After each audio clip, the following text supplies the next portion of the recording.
Okay, hi guys. I hope everybody's okay. Um I guess I'm gonna start today with just, well, first of all, I did my makeup. Hi. I did my makeup and my hair. Because I love to do my makeup and my hair. And since I've been doing these videos, I've been like depressed and also like so focused on like what I'm going through. And don't get me wrong, I still am focused on that 1,000%. My sister actually just got off the phone with Correctional Association of New York, and we sent them the video. We sent them the petition. We're gonna reach out to the Women's Prison Association. They've reached out to the Women's Prison Association. All night, went through my followers. I was, reaching out to people who may not have heard my story yet. I was tagging people in it, people like journalists. If you know any journalist, if you know anybody famous that cares about like woman activist rights, like you don't have to know them personally, but like, oh, I see that she actually like cares about what's going on in the real world with people like us, tag them in one of the videos. That's what I did. I tagged them, and hopefully they're like, oh, what am I tagged? They're like, let me go look at, you know what I mean? Tag their name, put their name in a comment or something. But yeah, I just realized, like, I woke up this morning and I realized, like, I'm not gonna be able to do my hair and makeup the way I want to do my hair and makeup. And I am like, you know what I mean? I love stuff like that. It makes me feel good. It makes me feel beautiful. So I decided to do it today so that you guys can see that, yes, again, I'm human and I like pretty things. Like, I'm not just this miserable, depressed girl. You know what I mean? I still want to live my life too. Like, so anyway, that's why. So, made me feel good. And I think sometimes we need to stop and make ourselves feel good, and we need to do it for ourselves and not for other people, but just so that we feel good about ourselves. You know what I'm saying? Like, putting on this makeup and doing my hair and actually taking the time out to care about myself today made me in a more positive mood.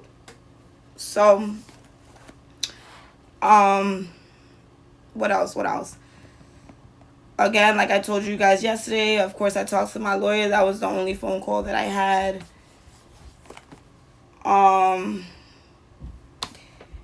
Right now, like, this is just us working. Today we're focusing definitely on working on the demonstration. We're trying to have one in Albion. Thank you. We're trying to have one in Albion. We're trying to have one in the city. The city one should definitely be this weekend. We will keep you updated on anything. If anybody feels like they would like to volunteer their services to help us make phone calls, to help us organize things, like, we could always use another hand. Let us know. You know what I'm saying? Like, we'll make a group chat. We could say, okay, listen, I did this. I called that person, so you don't have to do that no more. Like, you call that person, just to make the load lighter for me and my sister. Like, if you guys want to help, you can. So I guess I'm gonna get started. Let's see. September 12th, 2019. Coming home is coming so close, and it's all that's been on my mind. I am thinking of doing my hair black roots and white ombre. What do you think? I also want to use a real toothbrush, for crying out loud, instead of this mini one that doesn't even reach the back of my mouth good. And I need to eat. But most important, I need to work out, and dearly, my motivation sucks in this place. I keep trying though. But I'm on my period right now, so I'm not doing anything. I'm tired of reading and writing, to be honest. I'm ready to get moving. But I know I can't tell time to hurry up, so I must wait, which is annoying. I hope Dr. Sanders comes today so I can talk to her. I need some interaction. Other than wanting to fly up out of here, I guess I'm doing fucking fabulous. My back is killing me from this flat ass bed, like I'm sleeping on cardboard and blanket.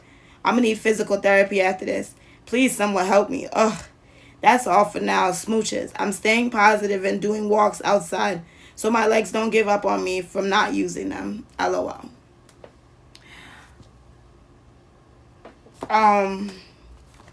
Guess that's it. I guess because that one was short, I'll read another one. So let me see. the little problems that go on. And like I told you guys, of course, this is just my journal. It's journal. It's real. Like, you know, some days I feel good, some days I don't. Some days I don't just talk about like what goes on in prison and stuff, you know.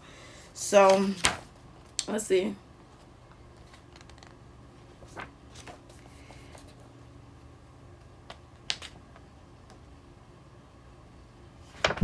I think I read that one already. There is one that I have been wanting to read to you. Okay, this one. Where do I see myself being in life? My future. When I close my eyes and picture these things, money never comes.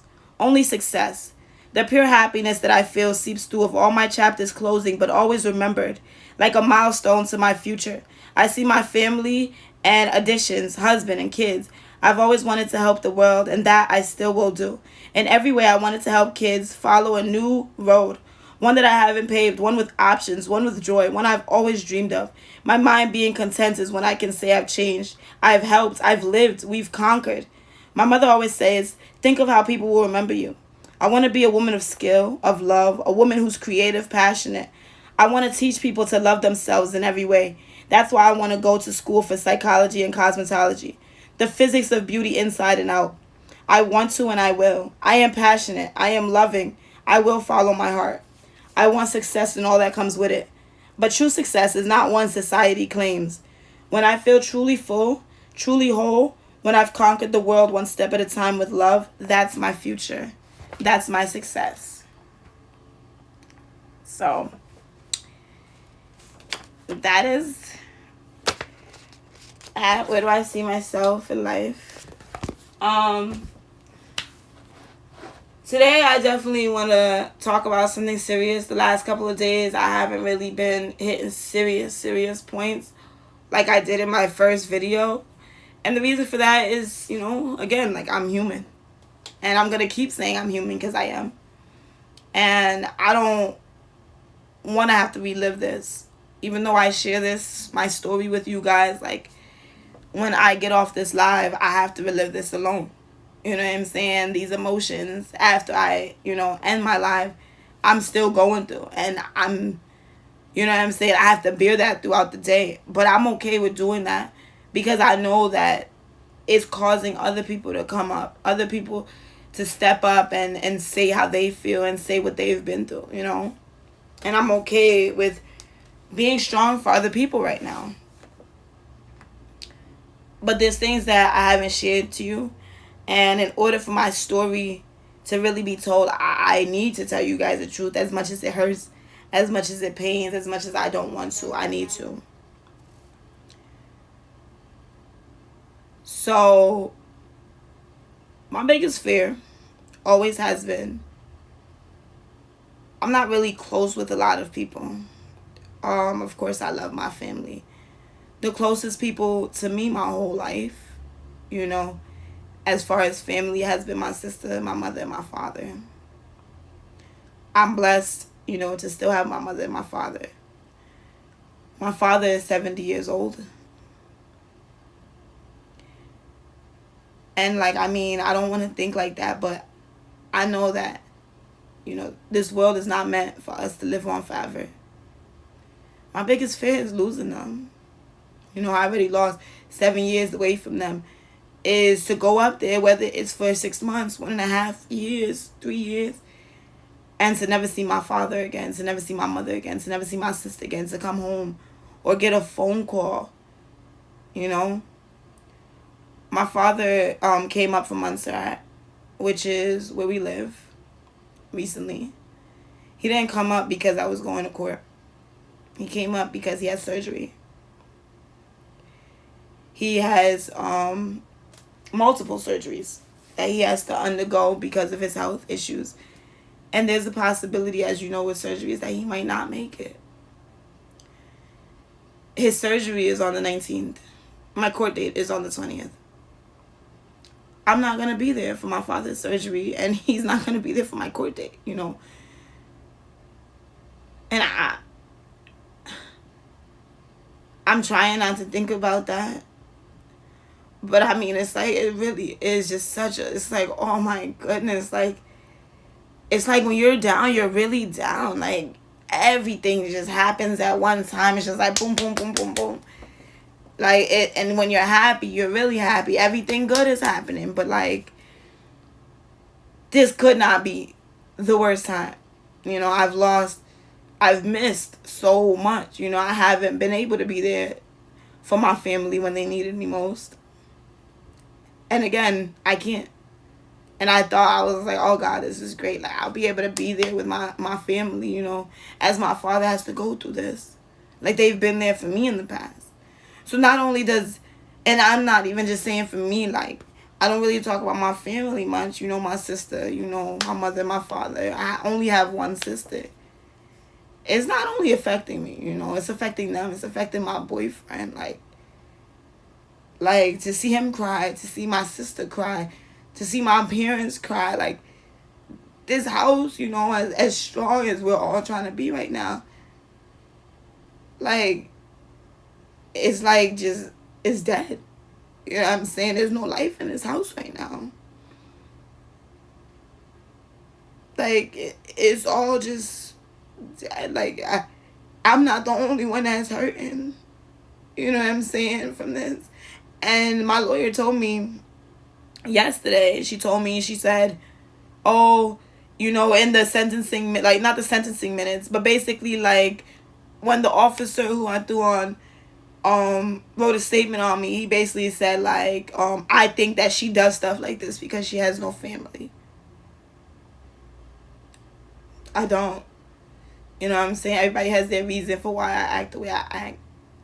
My reason for why I act the way I act is because I felt like it was best at the time. And what I keep trying to stress is, like, whether I go to prison or not, if I have to serve justice for what I did to you, you have to serve justice for what you did to me. What makes you different?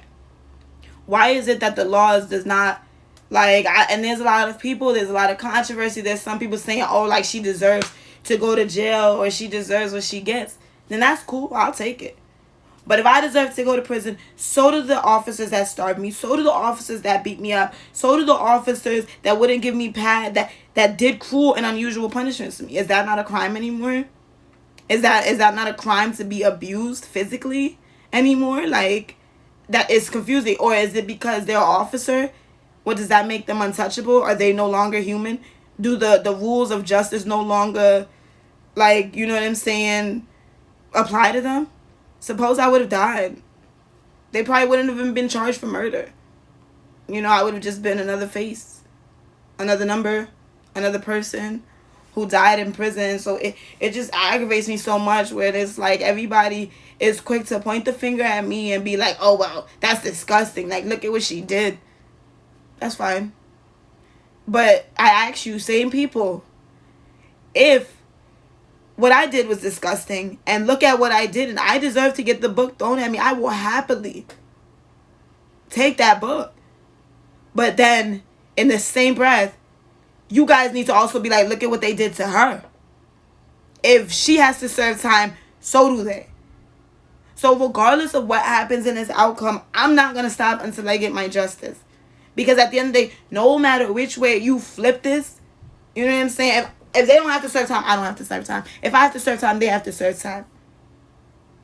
Because if there was a man out here right now, right, who came up to me and slammed my head against the wall, if it was my father or my mother, anybody, you know what I'm saying, they would be sent to prison. They would be penalized for that. Their actions, consequences would come. If somebody kept me in a cell, in a room for 30 days at home, like, just so I could break it down for you, so y'all are not seeing it from, oh, well, she was in prison, that's what's supposed to happen. That's not what's supposed to happen anywhere. Everybody's so quick to talk about that we're criminals. Before we were inmates, we were humans just like everybody else, and we weren't criminals then. You know what I mean? I'm not saying that, like, oh, the justice system needs to be closed completely, but I'm saying it does need to be consistent. If I have to pay for doing what I did, then don't they have to pay for doing what they did to me? Like, me, what I'm doing right now is I'm filing a complaint on them. You know what I mean? Like, me telling my story is saying what they did. And yet those officers are not in prison. Those officers still have a job. Those officers are still sitting at home with their family at night. Their daughters, their children, their mothers, their sisters, whoever. Their girlfriends, their husbands, whoever. And they're looked at as a hero. Hi, they're looked at as a hero. They're looked at as somebody, an essential worker, or they're looked at in whatever light that they're looked at. But when something happens to one of these officers, justice needs to be served immediately.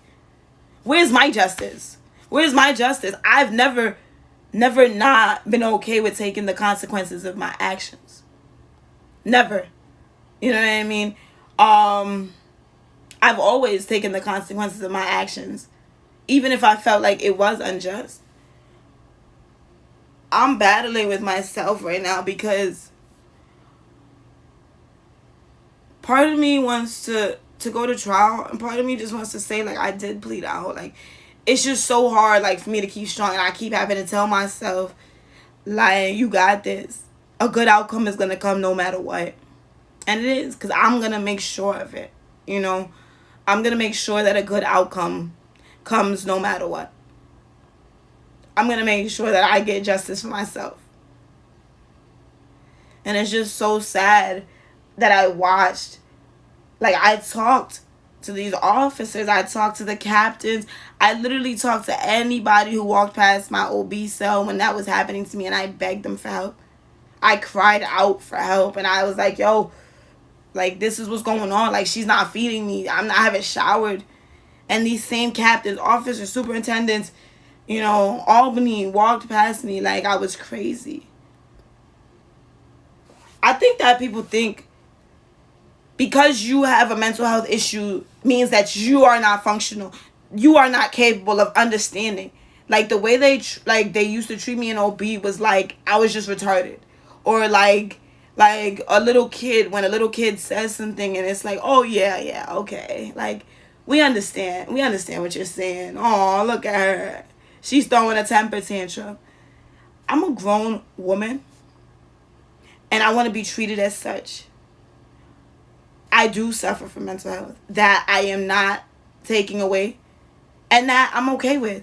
You know what I mean? Like, at the end of the day, nobody's scared to say, like, hey, I have cancer, or hey, like, you know, I have diabetes, or I have high blood pressure, I have high cholesterol. I have mental illness, and I'm okay with that because I know how to control myself, and also I have not allowed my mental illness to become my disability. I try not to. I'm very strong with that. I still try to move and act as a normal person. I want to be treated as a normal person, but I still also do want somebody to understand that, like, certain things can't go on. Let me break it down when I say I want to be treated as a normal person. But in the same breath, I still, like, I don't want anybody to feel bad for me that I have mental health. That's not what I'm saying. But I do want to say acknowledge it, because more of us in this world have mental health than we know. Okay, so I suffer from multiple personality disorder, impulse control, anxiety, and right now I've been, like, recently been diagnosed with PTSD, of course, trauma from what I had to go through in prison. Multiple personality disorder is another form of bipolar. Like, it is under the same thing. And what happens, and I'll explain to you maybe a look in my mind so you can kind of see how my mind thinks. There's no in between for me. I go literally from happy, like too giddy to, like, I can't stop myself laughing. I can't stop myself not being happy. Or I'll go from, like, too depressed or too angry. There's no in between. I don't, like, have the ability yet. I'm working on it, and I'm taking my medication. I'm taking my therapy. So I'm able to control and find that balance. But a chemical balance in my brain that I cannot control is off. That is what my mental illness is. So there may be times that I wake up and like nothing's wrong. I'm not going through the problems that I go through right now, but I look at something and I see it different than what somebody else sees it. You know what I'm saying? Somebody could, for example, I'll tell you what a little insight on how my mind thinks. I live downstairs in my family's house, and you know there's a garage door. Multiple times at night, I get up and go to that garage door to make sure that it's locked. My anxiety takes over my mind sometimes, especially if I allow it. A normal person, and I know because like one time my boyfriend was laying here, I was like, babe, you need to come with me and check the whole house right now. I think it, like, I don't even know what caused it. I think I heard a sound. And like it was a little sound, you know, and he heard the same sound. He's still watching TV, like he's still functioning like, oh, that something must have hit something or something. But the whole time I'm thinking somebody's in this house, somebody's about to come in this door, this is about to happen. Oh my god, I'm about to die. Oh my god, oh my god, oh my god. And then it's like your anxiety, like my anxiety would just get away from me, you know? And like, so when that happens, what I do is I'll take a deep breath and I'll tell myself it's not that bad. That's not gonna happen to you. Like, you're okay. You know, you're okay. You're with somebody. Like, nobody's gonna hurt you. You know, nobody's gonna hurt you. You're okay. So already I have a defense, and I'm scared that somebody's gonna hurt me. Even my boyfriend, when me and him first started, we've grown a long way. I was always scared that he was cheating on me, that he was gonna hurt me, that he was this. Like, I put so much pressure that in a way I was pushing him away because my anxieties were getting the best of me, that I started to think that I saw certain things that I didn't see. You know what I'm saying? Like, and I'm okay with that, but that does not make me incapable of understanding, that does not make me stupid, you know? It does not mean that I don't know what I deserve and what I don't deserve, and that I can't understand what I'm supposed to be getting.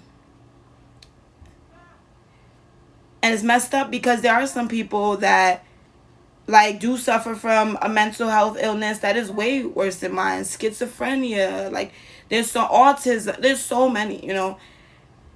And ADHD, like there's a load full. And they may not be as strong as me to understand their rights. They may sit there and take it. And like I said again, I'm not just fighting for me, I'm fighting for all of us. I've sat in OB with some women that were violated just like me. And like, they were so caught up in their illness that they didn't even like realize it. You know what I mean?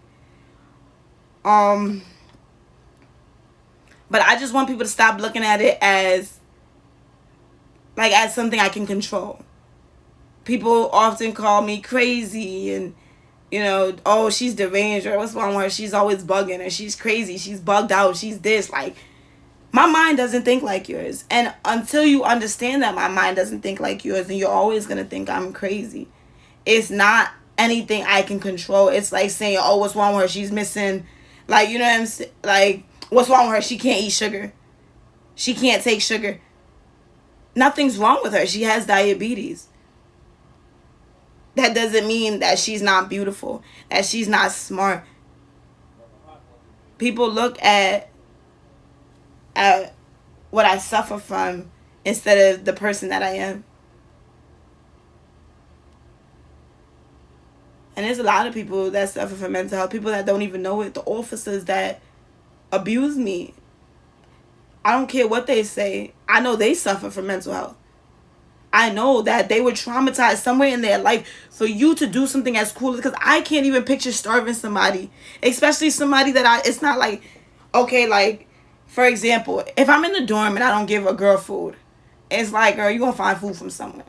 But I don't even do that. You know what I'm saying? Like, I still reach out. I still, like, would, because I can't picture starving. Like, something as little starving somebody. We all need food.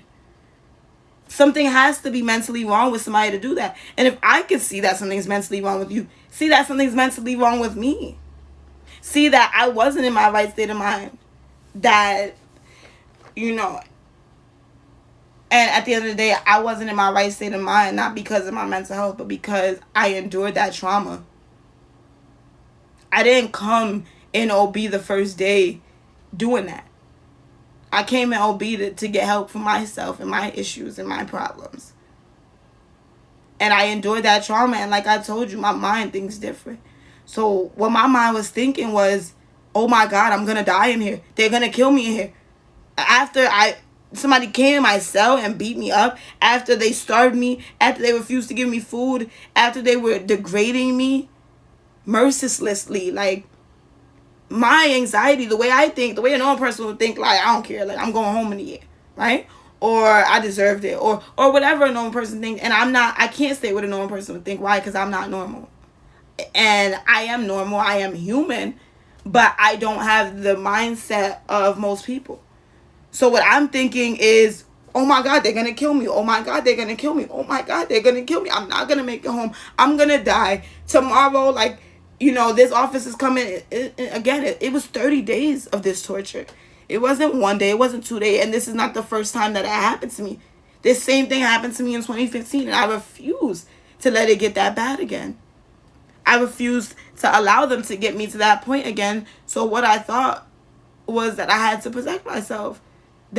And this was the only thing in there, Okay, so into a cell. Okay, so I'm talking about like the old mental health hospital unit now, the OB. And that, like, I didn't really, like, what I did to get in there was I just told them, hey, like, I'm feeling suicidal and homicidal. I cannot control my thoughts. I'm feeling impulsive. I need help. It's like going to a mental health hospital at home. And, for that help. So it's a cell because it's in prison. And obviously it's set up different. Safety concerns. But I went there for help. But that's what they did to me. And it's not like I went there for help with my mental health issues.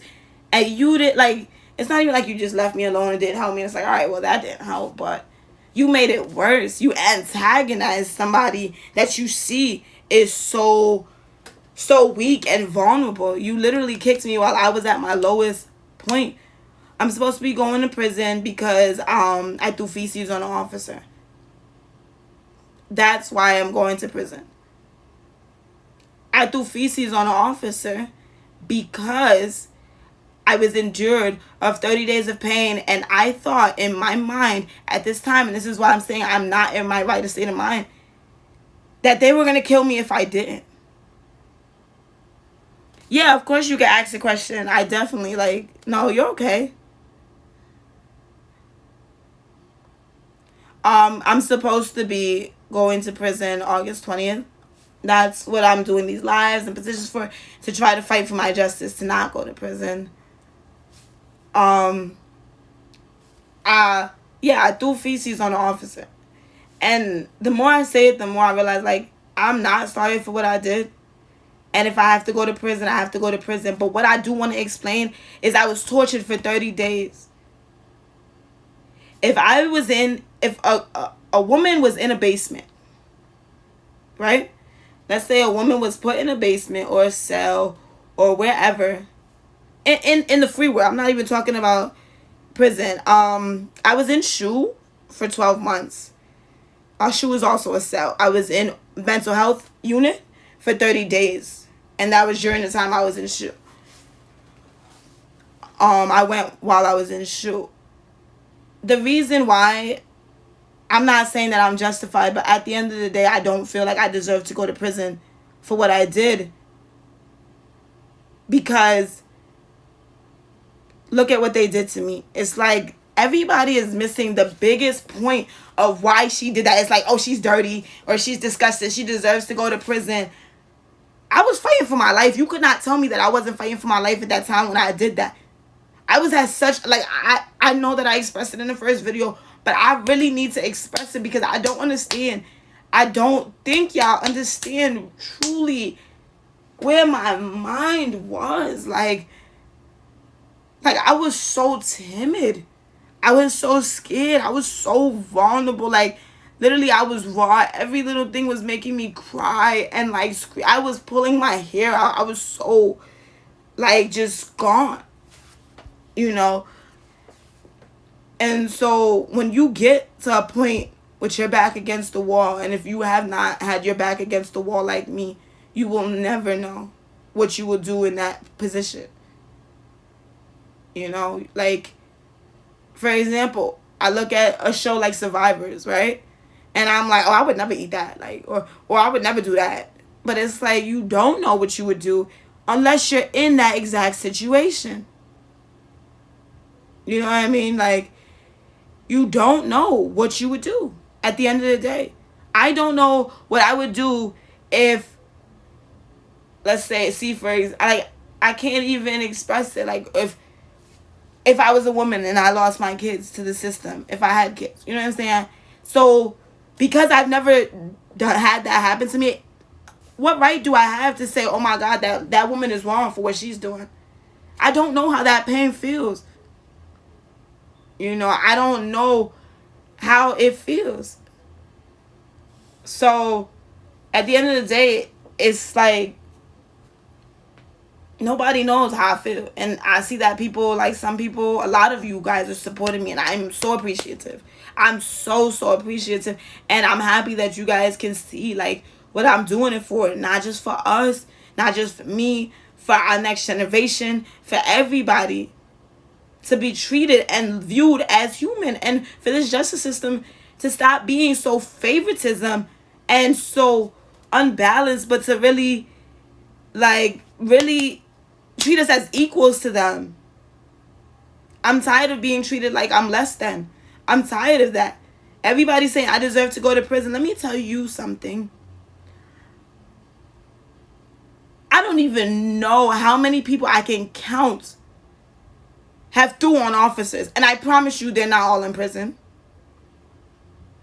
I'm not saying that they're right.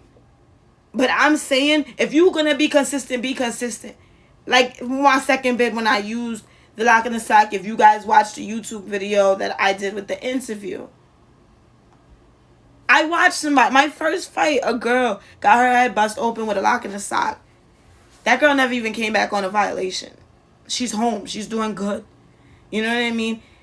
I'm sorry I keep saying you know what I mean. It's just like when I'm trying to get my thought process together, it's what I do. Also, I do want to take the time to let you guys know, I know I say females a lot, and when I see females, it's not me trying to group one person. It's not me trying to be controversial or to offend anybody. The reason why I say females is because I came from a female facility. I am a woman. I know that I am a woman, and I know that in prison though there is no real separation. Like there we do have transgenders, we do have females that consider themselves a male. And so I use the female to generalize everybody in that situation because I don't want to leave anybody out. Yeah. Let me see. So you. Yes. Yes, now I am. So I went into the hospital, in the mental health hospital unit, for help.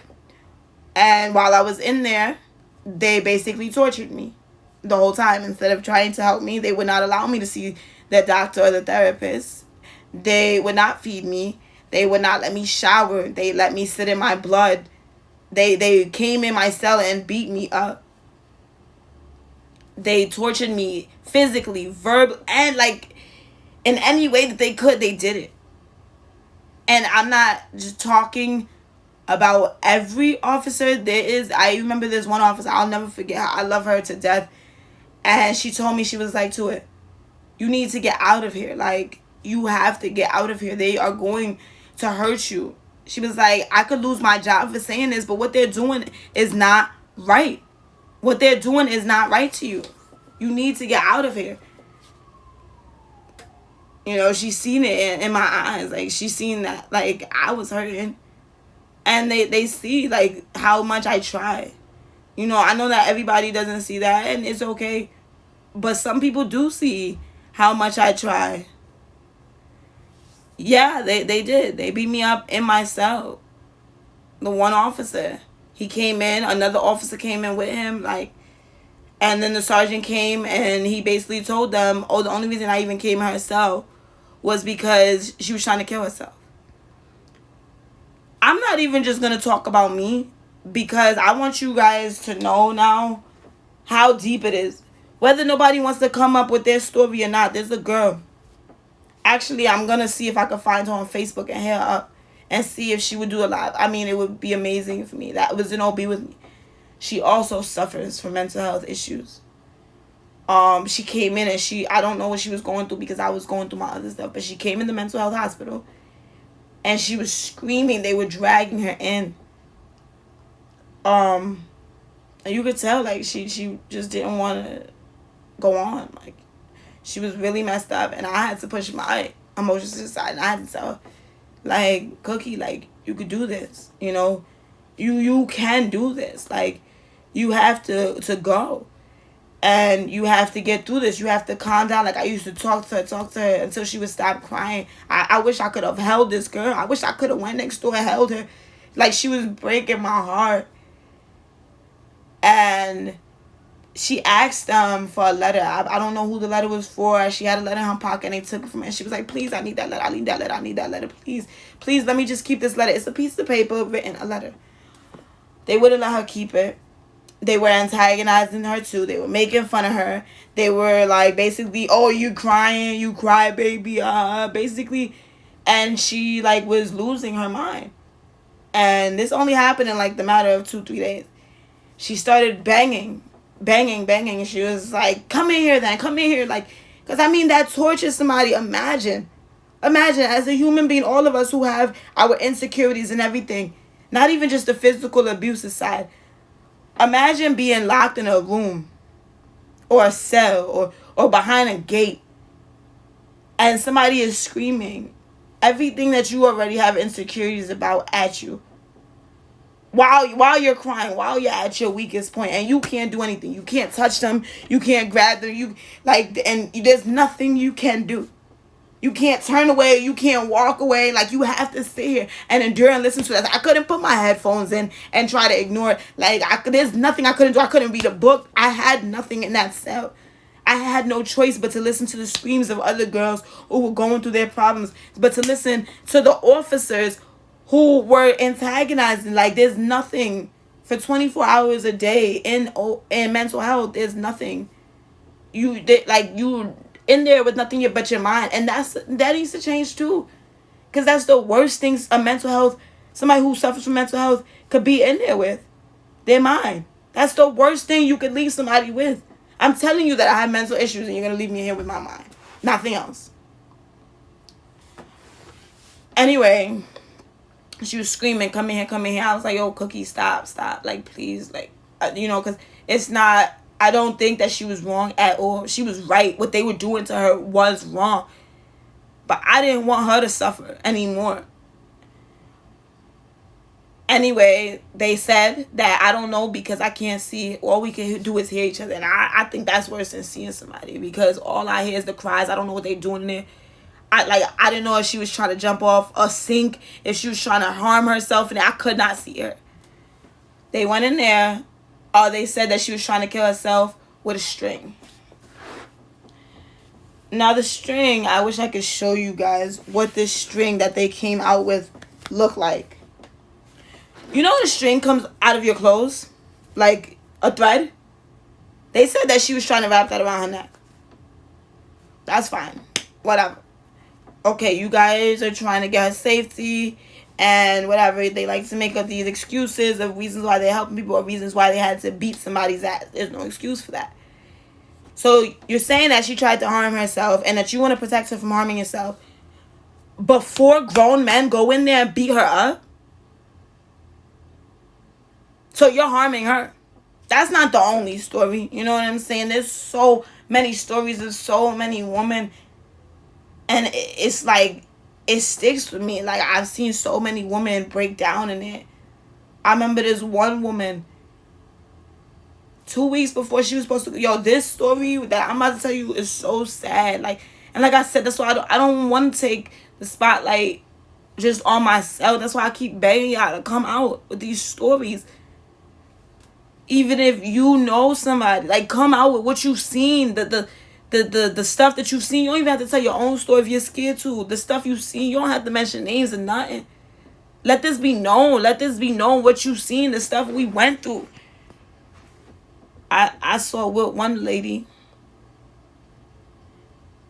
2 weeks before she was supposed to go home. Her son died. Her son was 13 and suffered from autism. She told me the whole story. She cried on my shoulders. Like,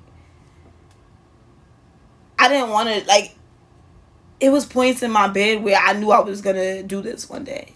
I didn't know I was going to have to do it now. I didn't know I was going to have to do it for myself. But I always knew I have to fight for these women.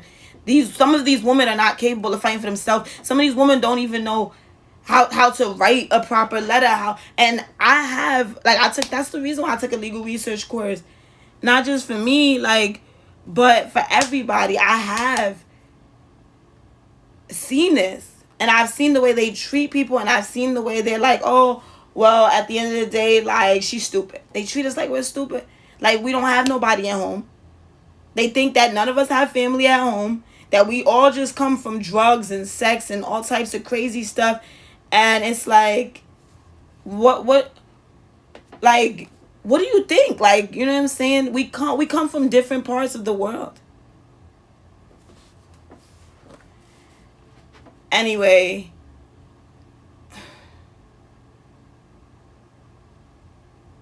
I remember the day she got that phone call. She was on the phone and she was so happy to go home. She already had asked me.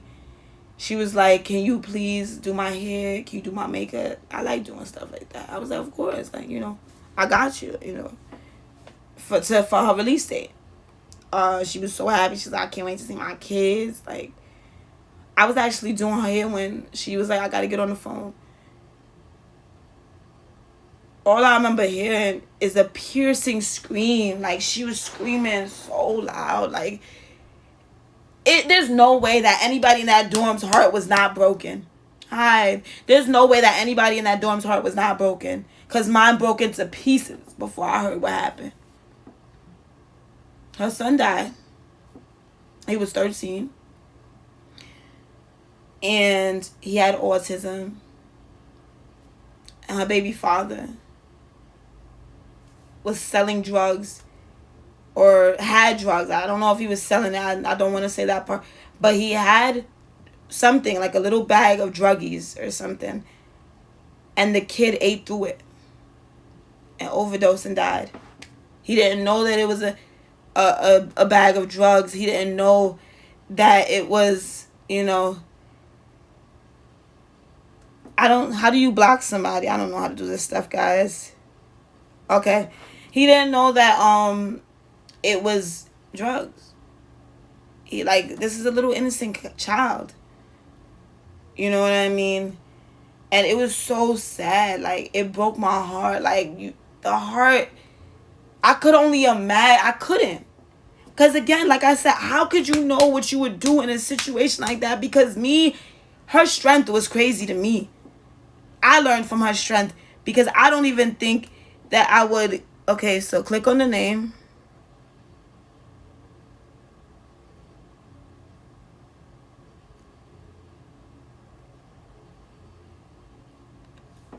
Okay. I couldn't even think what I would do. I couldn't even imagine, like, her pain. Me and this lady didn't really talk like that. I'm not gonna lie. Like, she asked me to do her hair because, like, you know, I had a fly iron and, you know, she wanted to use it or whatever. But I couldn't sleep at night thinking about what the turmoil that she went through. And I know that sometimes people like to be alone and stuff. And one day I went there, and that's what she told me the story. I went to her room, and I was like, are you okay? You know, everybody was just leaving her alone. Like, and I don't think it's because they didn't want to help, but it's like, what do you say to somebody like that? What do you say to a mother? And I'm not a mother, so I don't even know that. Like, that 2 weeks before you go home, you want to see your child. And you find out that, like, They died, you know. She had to go to the funeral and everything before she even made it home. And she told me, she sat there and she told me this, and I will never forget this. After she told me the whole story, she cried to me and she cried on my shoulder. And she told me, she was like, I will never forget you. Like, you're so good to me right now, you know. And I told her, I said, like, I'm here for you. I can't even sympathize with you as much as I want to, but I'm here for you. Like, that's just breaking my heart, you know. And she told me, she was like, what am I supposed to do? I don't even want to live no more. What am I supposed to do?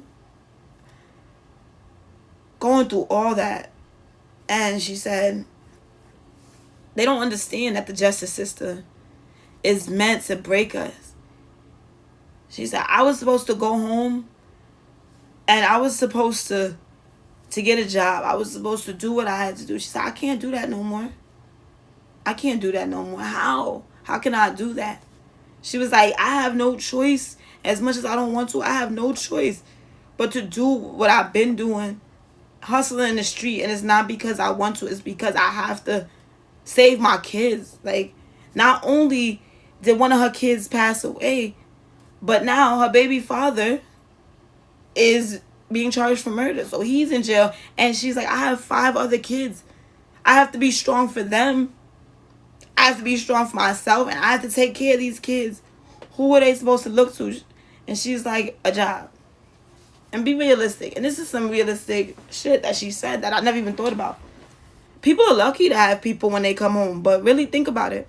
When we get released from prison, they give us $40. That's it. $40 and obviously an outfit to go home in.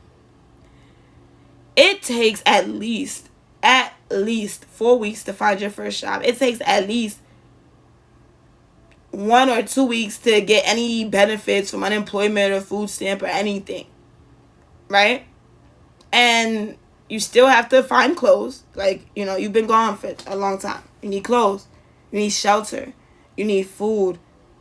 You might need a phone. Like, there's so many things that us as inmates need. And imagine if you don't have nobody. What are you supposed to do? How are you supposed to get through that month? How do they expect us to get through that month without resorting back to all we know? There's not really no help. How long can $40 last anybody? A day? What am I supposed to do after that? You know, and thank God I live in New York, and New York has much more people. New York has much more opportunities. But imagine like the people who live in some place like Middletown or like these rural cities, these rural areas. Like, what are they supposed to do?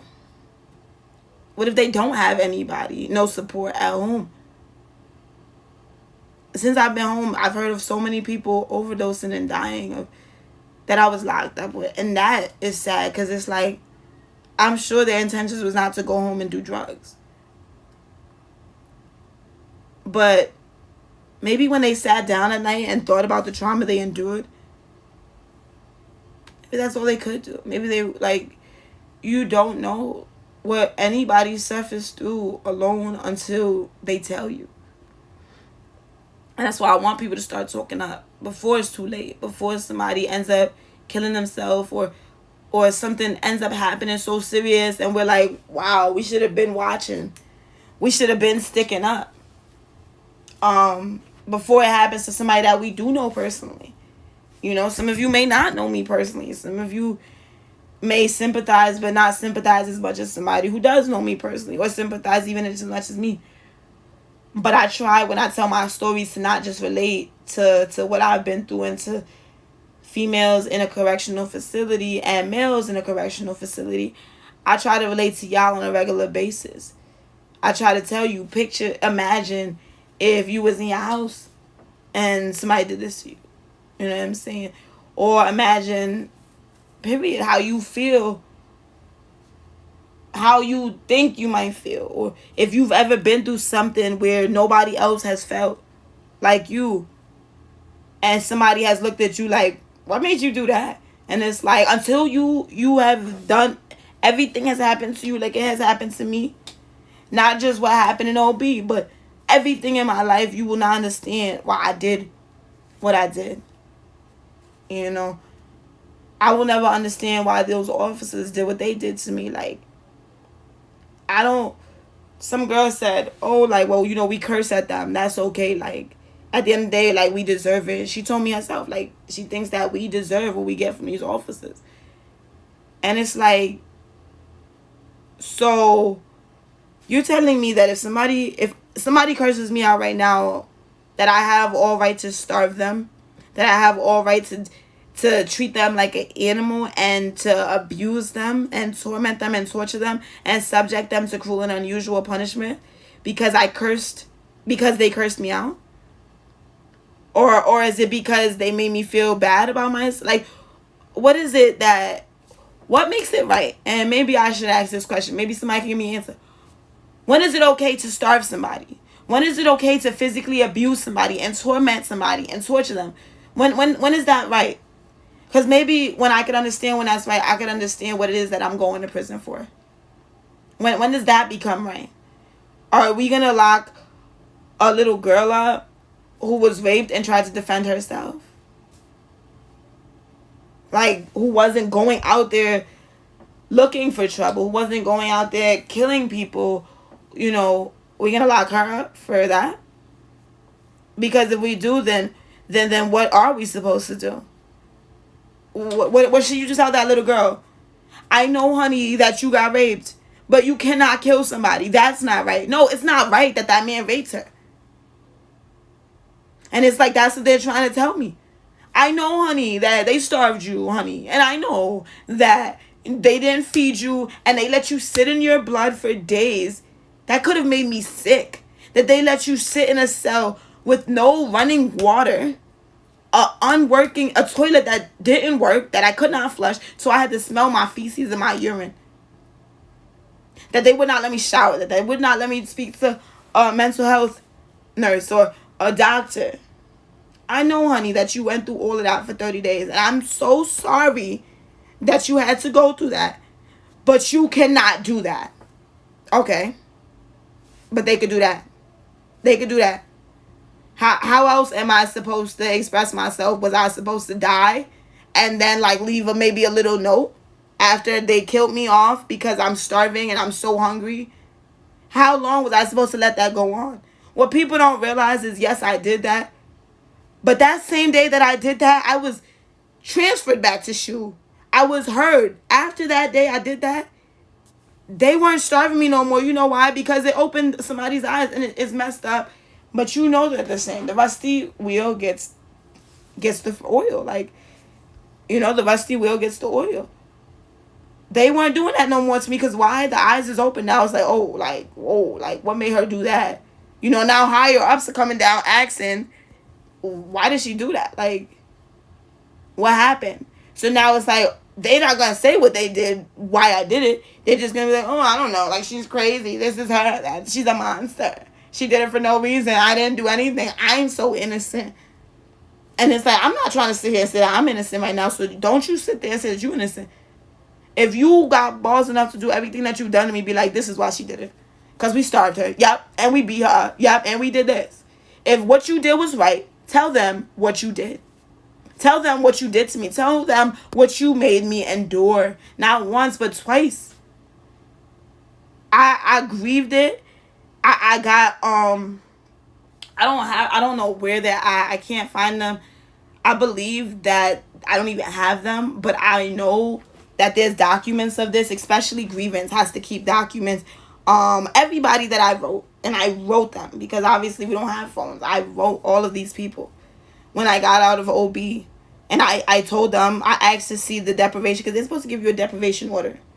I asked to see what deprivation. Anytime they remove something from you for your safety, you're supposed to get a deprivation order, and they have to renew it every 7 days based on your behavior. And they couldn't even produce to me some of the deprivation orders. And when I tried to reach out to certain people, they were basically blocking my mail.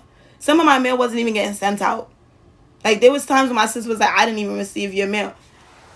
And it's like, no, I'm going to speak up because there's a chance that when I go in there, I'm not going to be able to speak up. I wasn't able to speak up before. It's not like this is my first time speaking about it. It's not like I didn't reach out to anybody. It's not like only now because I'm being charged am I saying, oh, well, let me tell you all the bad stuff they did to me. I've been saying this. This is in my therapist, my everything. You know what I'm saying? It's only, let me speak up now to everybody, because I've tried everything else. I've tried talking to lawyers. I've tried doing it the right way. I've tried writing. What else am I supposed to try? I've tried talking to lawyers. I just told a lawyer everything that happened to me, and she told me, unless you have $15,000, I can't help you. And guess what? I don't have $15,000. Like, that's just the reality of the situation. I'm not Cardi B. I'm not rich. Like, I don't have the money to retain you for $15,000. You know? And I just wish I could find somebody. And I really, like, if you guys know anybody, definitely please let me know, that would do it just out the kindness of their heart. That would do it because they hear my story and they're like, that's terrible. And I may not have went through that, but I don't want anybody to go through that I know. I wouldn't want to have to endure that. Because, I mean, at the end of the day, it's not even like, if I'm able to not only reverse my sentence, whether I reverse it or not, I want justice for me and for every inmate that has been incarcerated. You can still, there's a girl who's still incarcerated. You can look her up. She's been in SHU for so long. She's 19. I love her to death. She's my friend, and she writes me sometimes. And there's been times that she has come in my vent, and a vent is basically like, just, there's a heater that goes through all the cells. And we talk through them sometimes, you know, when we don't want everybody on the door to hear us. Oh my God, if he could, like, can you please reach out to him? That would be amazing. Thank you. And she used to tell me sometimes, like, there's times where, like, we got so close. And it's crazy because when we were on the compound, we didn't really like each other. And we got so close in SHU because we needed each other, you know. Nobody understood what it was like to be in SHU for that long, besides me, her, and Jada. Like, and we used to talk, and we used to vent to each other. And sometimes she used to come and she used to be like, Tuitt, like, I can't take it no more. Like, well, actually, she's the only person that really just called me Angela. But she used to be like, Angela, I can't take it no more. Like, I don't want to live on. This girl is 20 and has a daughter, a baby girl. Like, she has to live on. You know, and I used to help her. Thank you so much. And I used to help her. And I haven't really been talking to her. And I want to visit her before I go back. But I realized, like, I could be spending these last 9 days going out to eat. And I could be spending these last 9 days getting my hair done and my nails done and shopping and, you know what I'm saying, doing what everybody would do before they go to jail. I'm sure a lot of people have ideas of what it is I could be doing right now before I go to jail. Oh, girl, make sure you do this. Who's this out here dripping?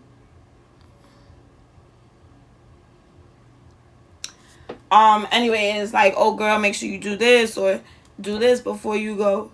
What I feel like I need to do right now before I go to prison is fight. Fight for myself. So that's what I'm gonna do. Well, I guess that's it for today. I will definitely keep you guys updated. Me and my sister are gonna be working on a demonstration, and hopefully we will definitely have to you a time and a date tonight. So please start clearing your schedules for this weekend. I hope that the turnout is crazy. Try to invite as much people as you can. Like, our voices need to be heard, not just for me, but for all of us. So, I love you guys. Thank you for the support. And I will see you guys tomorrow.